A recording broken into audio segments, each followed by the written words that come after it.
다들 안녕하세요. 프로토 91회차 토신 정보방 환급 인증합니다. 당첨금은 세후 금액인 거 알고 계시죠? 다들 아시겠지만 한 경기 취소되어 당첨금이 반토막 났지만 그래도 당첨 모두 축하드리며 오늘 경기도 분석 시작해보겠습니다. 금일 첫 번째 경기 알크마르 대 페에노르트 분석 시작해 보겠습니다. 알크마르는 지난 라운드 경기에서 헤렌벤 상대로 승점 1점에 그치며 리그 4경기 연속 승리를 챙기지 못했다. 파블리디스가 다시 골을 터뜨리긴 했지만 위험한 플레이로 다이렉트 퇴장을 받고 경기장을 떠난 풀백 카시우스의 공백으로 인해 어려운 경기를 했다. 그로 인해 다음 시즌 챔스로 갈 수 있는 2위와의 승점 차가 8점까지 벌어지며 위기에 처했다. 라이벌 상대로 반드시 승리가 필요한 이번 경기다. 페에노르트는 3위 팀인 트벤테 상대로 홈에서 경기를 주도했지만 원하는 승점 3점을 챙기지 못했다. 그래도 무패를 이어가며 2위를 유지했고 컵대회 경기에서는 네덜란드에서 무패를 달리던 호벤을 제압하며 다음 라운드로 진출했다. 아시안컵으로 인한 차출이 있지만 뉴쿱과 반덴 벨트, 민테와 딜로선 등이 로테이션을 돌며 공백을 메우고 있다. 접전을 본다. 페에노르트는 두 팀을 통틀어 가장 안정적인 마무리를 하는 히메네스가 있다. 또 알크마르 상대로 지난 시즌 수입을 비롯해 3연승을 기록하는 등 강했다. 그래도 승점 3점까지는 어려워 보인다. 클라시에와 미나스, 드윗 등 중앙 미드필더들이 라인을 유지하며 강팀 상대로 경기에 임할 알크마르고 원정팀 역시 파블리디스를 제어하기 위해 수비적으로 허투루 나설 수 없기에 승점을 나눠 가질 것이다. 금일 두 번째 경기 본머스 대 노팅엄 분석 시작해 보겠습니다. 본머스는 웨스트햄 원정에서 귀중한 승점 1점을 따냈다. 토트넘과 리버풀에 연패하며 추락할 수 있는 위기가 있었지만 6위팀 상대로 선전했다.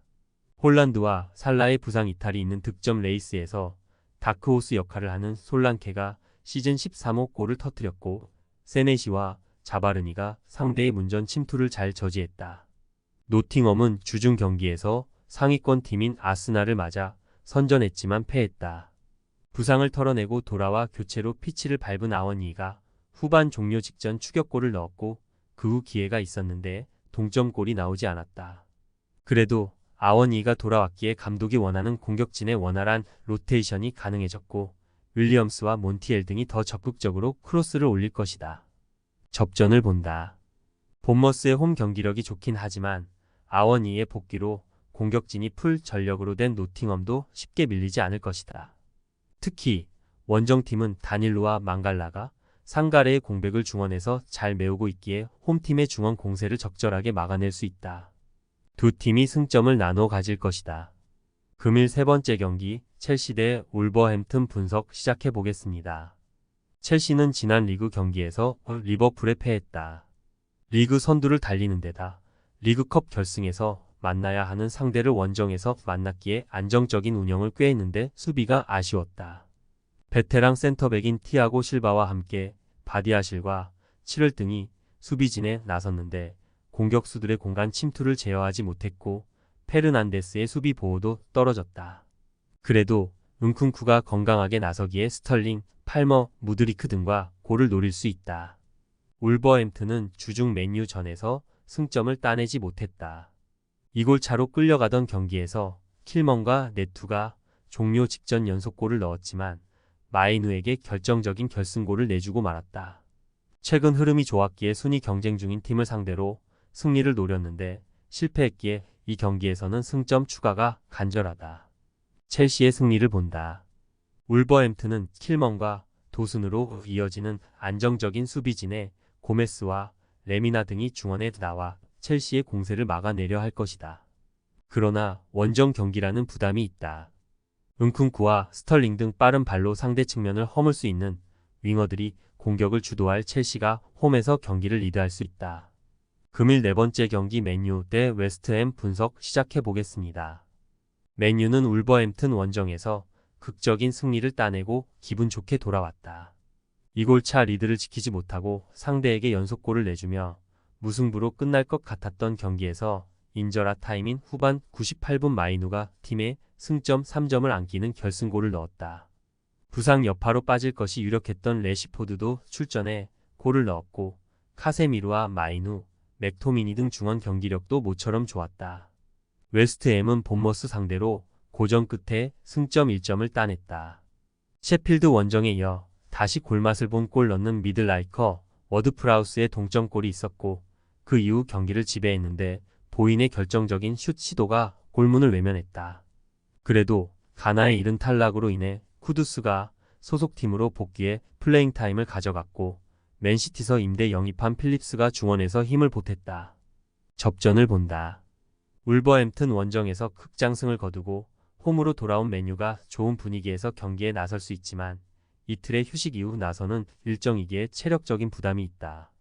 웨스트햄 역시 같은 입장이지만 수책과 필립스, 알바레즈 등 수비 라인을 보호하며 경기를 운영할 확실한 볼란치 조합이 있기에 상대에게 쉽게 기회를 허용하지 않을 것이다.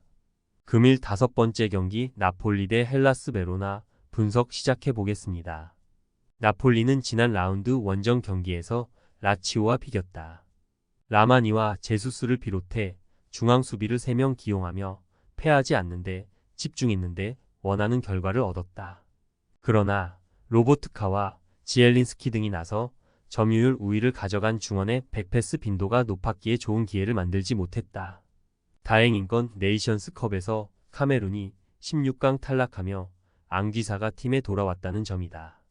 베로나는 엠폴리를 잡고 강등권 탈출의 신호탄을 쏜 것으로 보였지만 그 이후 두 경기에서 승점 1점 추가에 그치며 주춤했다.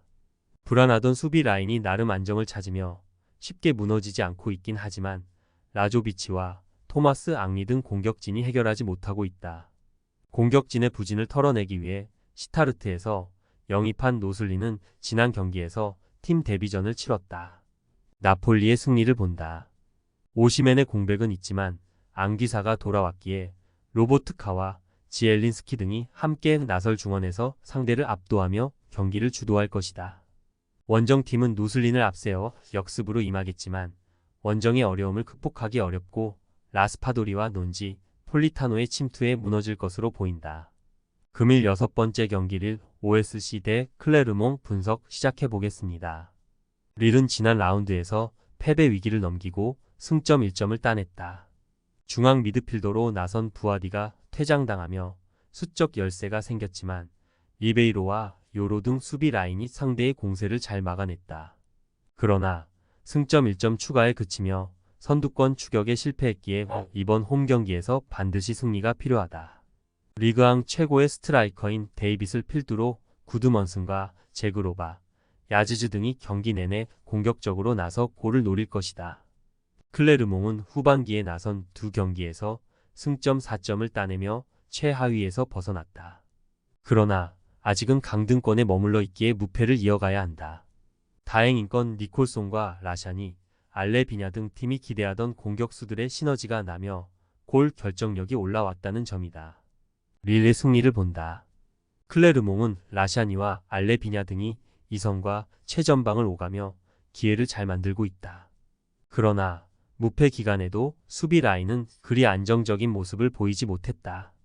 벤탈랩이 중원에 나서 안드레와 경기의 주도권을 가져올 수 있고 야지즈와 제그로바가 측면을 넘어설 릴이 승리할 것이다. 토신 최종 조합은 영상 아래 고정 댓글로 말 걸어주시면 토신 정보방에서 무료로 공유해드립니다. 제발 손해보면서 토토하지 말고 다같이 웃으면서 즐겁게 베팅합시다. 함께 하실 분들은 부담 갖지 마시고 편하게 말 걸어주세요.